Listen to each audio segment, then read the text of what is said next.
So the experiment that you conducted on your partner yesterday was a replication of Crick and Tulving's experiment in 1975, which aimed to study whether deep and shallow processing, rather which of these two processing would result in better recollection of words. Okay, so they used a repeated measures design, which basically means all participants were exposed to all their conditions. Okay, in this experiment, they used a tachystoscope, which is basically the screen that you can see above. In that screen, they exposed the participants to 60 words, okay? Each word was exposed for about 200 milliseconds, which is 2 seconds, 0.2 seconds, okay? Once they were exposed to the word for that long, they were asked one of the three types of question, okay? So the first one is the word in capital letters or small letters, which is a structural process, okay? If it was in capital letters, the participant would say capital letters, and if it was in small letters, the participant would say in small letters. So they just answer that question. The second type of question would be, does the word rhyme with da da da, okay? So if the word was ring, does it rhyme with thing? Okay, that could be the second type of question. And the final final question was, does the word go in the sentence ... Let's say we're using the word smoke, okay? And the sentence is, everything blew up and resulted in smoke, okay? So that then is giving meaning and giving context to the word that is being flashed, okay? And that will be deep processing. So following this exposure to the 60 different words and answering the 3 different types of questions, there was a recognition task wherein these 60 words were jumbled up with 180 other words. Okay, so there was a long list of 180 words that the participants were given, and they had to recognize the 60 that they had been exposed to. And as you can expect, the results showed that the words that were processed semantically or in a deep manner, associating meaning to it, were the ones that were best recognized. Okay, this is a pretty simple model, and it does kind of give us some insight into how information is best processed and stored in our long-term memory. Okay, but on the other hand, there has been quite a lot of criticism about the model because a lot of researchers argue that it is not about the level of processing, that rather it is how much attention is paid to that information or that stimulus, which goes back to the multi-story model.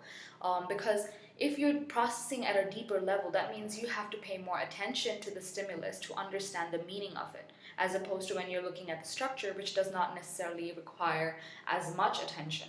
So before it reaches the processing level, it is the attention or the amount of attention that you pay to it. So that was one of the criticisms or feedbacks rather that was given to this model. Another one is the transfer appropriate processing.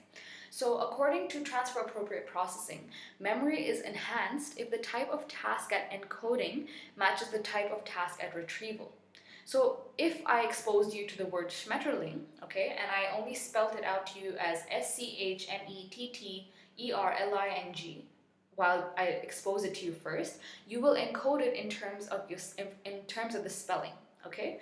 So then if I ask you to recognize or to retrieve the word, you might not necessarily be able to remember it. But if I ask you to spell the word out, maybe you have a higher chance of remembering the correct spelling of it, okay?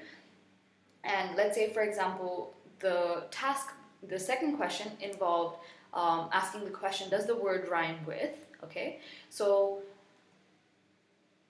if the word was cat, and I said, does this word rhyme with mat? And I ask you to recognize that word in a list, you might not be able to do that as well because that is shallow processing. But now if I asked you to rhyme cat with another word, you might be able to remember that it rhymes with mat. Or if I asked you actually to find a word rhyming with mat, you would say cat, which is the word that I was introducing you to. Okay? So they're saying, basically the argument here is that the way you encode the information enhances the way you retrieve the information. And if there is a mismatch of this, the way you retrieve the information might not be as efficient.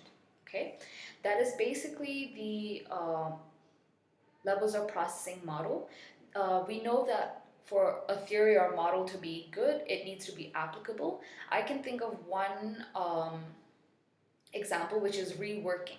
Reworking is when you basically explain things in your own word to someone else or to yourself, okay? And I think this provides us support as teachers to push for peer teaching, okay? So now let's say I asked you to read a chapter or read a paragraph in the textbook and make notes and then explain it to one of your classmates in your own words. That is you being or trying to understand what was the text and putting it in your own words. So this then means that you have processed this information at a deep level, okay? You've tried making meaning out of it, and now you're trying to explain it to another person. So here is one application, and I'm sure there are several other applications to this theory. But what you're going to do now is you're going to do a debriefing note, which you're going to write first, in terms of explaining your model and the experiment that you conducted to your partner. And you're going to do this as though that person is someone who is a lay person, okay? They're a common man who has never studied psychology. So you need to break it down to very basic terms, okay? Once you've done that, you will explain or you will go over what their results look like in relation to the previous or the original experiment of Craig and Telving. Okay, I will put up a list of the words that were processed semantically, the ones that were processed structurally, and the ones that were processed phonetically. Okay, then you can basically compare all the words that your participant remembered or your partner remembered and see whether there was more in the semantic processing category or whether there was more in the structural processing category, okay, and phonetic processing category.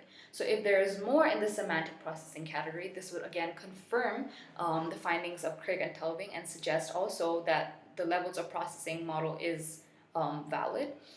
If there were results that were otherwise, I want you to explain possible reasons as to why this may be the case. Okay, so that is the task that you have at hand. You will write it down first. Once you've done writing it down, you will call your partner and you will read it out to them while screen recording that call. This will then be added on Padlet so that I can take a look at how you have done that.